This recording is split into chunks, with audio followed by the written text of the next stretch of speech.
Welcome everyone to Vested Interest. This is Shane back again for another Stock Pick of the Day video. This will be the last one of the week. I do these Monday through Thursday. We are going to take a look at Huntington Ingalls Industry. This is out of the industrial sector. It is a defense contractor. Now, before we get too far in the video, if you could do me a big favor, hit that thumbs up button down below if you find any value in the content. Make sure you're subscribed to the channel. Join us on this journey to financial freedom. Join the Vested Interest community.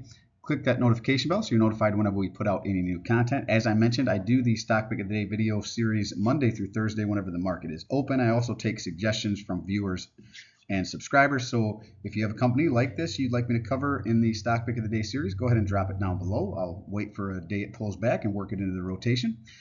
And a very special thank you to all of the subscribers out there. The channel continues to grow because of people like you. So really do appreciate it. One last thing, if you could watch the videos to the end, watch time is one more metric that the YouTube algorithm looks at to help spread the videos. So make sure you're watching the videos to the end. I really would appreciate it. Now this is the Vested Interest Stock Screener. This is how we run through the video. So we will run through this criteria. At the end, we'll see how it shakes out, where it stacks up. It must meet 5 of 8 to make it onto my watch list. If it was a financial company, I throw in price to book, and then it must meet 6 of 9. Price to book you can use for any company. Just if you are using it for a company, make sure you are comparing that company price to book to other companies in the same sector, preferably manufacturing the same products. Don't just blindly use the one. One is a good reference for banks and financial companies like insurance companies and some other, not necessarily even credit card companies, banks and primarily insurance companies, 1 being fair value, anything under 1 being undervalued, anything over 1 being overvalued. Now back to Huntington Ingalls Industries. Check them out at their homepage. Their ticker is HII, but their homepage, HII.com. Again, HII.com is their homepage where I pulled this information from. On March 31st, 2011, Huntington Ingalls Industries, ticker HII, again out of the industrial sector, formed as an independently publicly traded company when the 2 legacy shipyards joined forces to become the nation's largest shipbuilder. Since then, Hill's portfolio expanded further with the establishment of a 3rd division that delivers all domain technology solutions to civil, commercial, and defense customers both domestically and internationally. Today, HII is a global all-domain defense provider with a more than $45 billion shipbuilding backlog and more than 44,000 employees. It is the largest industrial employer in both Virginia, where the company is headquartered, and in Mississippi.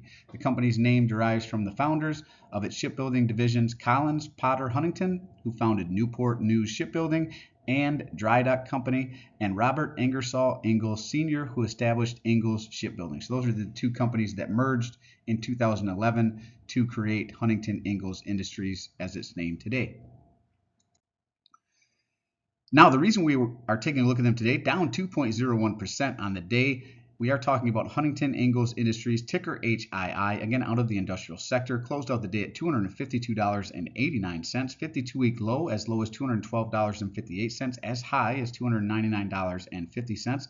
So they are floating a bit between their 52-week high and their 52-week low. They are not within 15% of a 52-week low. They would have to actually drop below $244.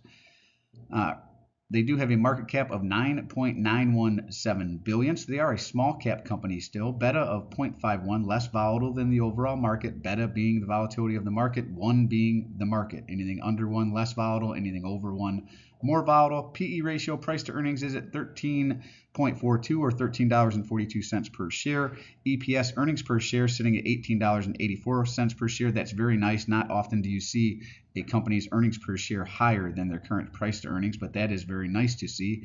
At least I like it whenever it shakes out that way. Earnings date coming up at the end of the month, October 31st. Forward dividend is $5.20 paid out on the year. They are a quarterly payer. We'll see that here in a little bit. Their dividend yield is a nice starting dividend yield of 2.01%. Ex-dividend date was August 30th, so we've just passed that. Looks like they paid out on the 13th, so you would be in line for the next dividend, but you'll have to wait a couple months to get it if you were to buy them now. Now, the one-year target estimate, at least according to Yahoo Finance, where I pulled this information from, $286.43. So they do see some upside as far as price appreciation on this one. Jumping over to the right, we're going to look at dividend yield theory to see if this one is potentially undervalued. To do that, we look at their 5-year dividend yield average, 2.15%. We compare it to their current 2.01%. I know it says forward, but it's the current, same number.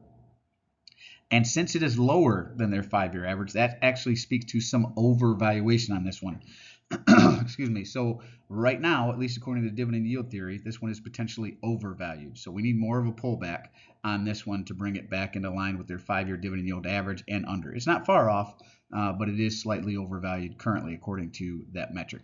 Payout ratio is at 27.30, very, very low. I like anything under 75%, so very good number there, at least as far as I'm concerned. Going back in time to 2021, you can see here $429 million in free cash flow, 2022, $482 million, 2023 up again to $678 million. So far, trailing 12 months, only $340 million, but let's look at repurchase of capital shares. $101 million in 2021, bit of a drop in 2022 to $52 million. 2023 back up again to $75 million. And so far in the trailing 12 months, which most of it is 2024 now, we've got 1 quarter left of 2024, so 3/4 of it are 2024 numbers. 186 million repurchase of shares, so a big jump up in 2024. It looks like, even though their free cash flow is down. I'd have to do the math. I'm going to give them growing free cash flow. We'll have to wait and see what really shakes out in 2024. They might be slightly down, but that may be accounted for with this increase in repurchase of shares. I'd have to do the math, but that's a big increase. That's more than double, right? Even doubling the 75 million from last year would only put you at 150 million, and they're at 186. Wouldn't be surprised if they jumped up to 200 million if they're going to continue to buying the way they've at least been doing, looks like over the last trailing 12 months. Now, jumping over to stockanalysis.com, this is another source I'd go to for information. You pick any sources that you like. Just don't blindly follow one source. Sometimes information is wrong. Sometimes it's not quite up to date. Sometimes sites are a little behind with their updates. Just I recommend more than one source so you can make sure the information you're getting is accurate and up to date. It's a back check on a single source, right? I would recommend 2, if not 3 sources at least.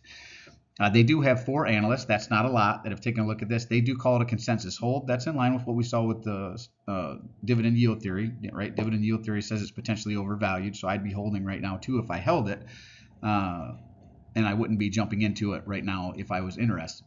At least that's just my opinion. Again, they do have a low estimate of $275, which would represent a 9.64% increase from where it currently sits. Average estimate of $290, which is pretty close to what we saw with Yahoo Finance on the previous page. That would represent a 15.63% increase. And a high estimate of $310, that would represent a 23.6% increase. All the while, you could collect that 2% dividend yield right now. Obviously, that would be higher if you waited for them to pull back further. Now, jumping into statistics tab here, I like to look at return on equity and return on invested capital. Those metrics tell me how well a company is reinvesting its capital back into the business. That's making acquisitions, that's buying back shares, building new plants, whatever they're increasing their dividend over time, making acquisitions, whatever they choose to do with that paying down debt, whatever they choose to do with that free cash flow, this tells me how efficiently they are doing that. And I like 10% or better for both of these metrics. So return on equity at 19.12%, that meets the metric there. Now return on invested capital is a little lower than I'd like it at 7.49%. Again, I like 10% or better there. EPS growth forecasted over the next 5 years, I like 5% or better forecasted there. Revenue growth at 3.9%. So again, EPS growth is good at 8.92. Revenue growth, I don't use that as a metric on my initial screener, but it is whenever I do more of a deep dive. It is one of the metrics I look at, so that's why I throw it in here. Revenue forecasted growth 3.9% is good as well. Now let's look at their history of dividends here. Again, they are a quarterly payer, 27.6% payout ratio, very low. I like anything under 75. Dividend growth, 4.84%, so middle single digits there, right? Not quite 5%, but still pretty good. That beats inflation most years. 11 years of growth. Buyback yield is positive at 0.75%, so they are doing their buybacks efficiently. Shareholder yield is 2.81%. You want to see shareholder yield in the positive. They do pay out on the March, June, September, December timeframe, like most companies do. Going back here in time, February 2022, here you can see they were paying $1.18 in dividends. 2022 November, they were paying $100. Well, that would be nice.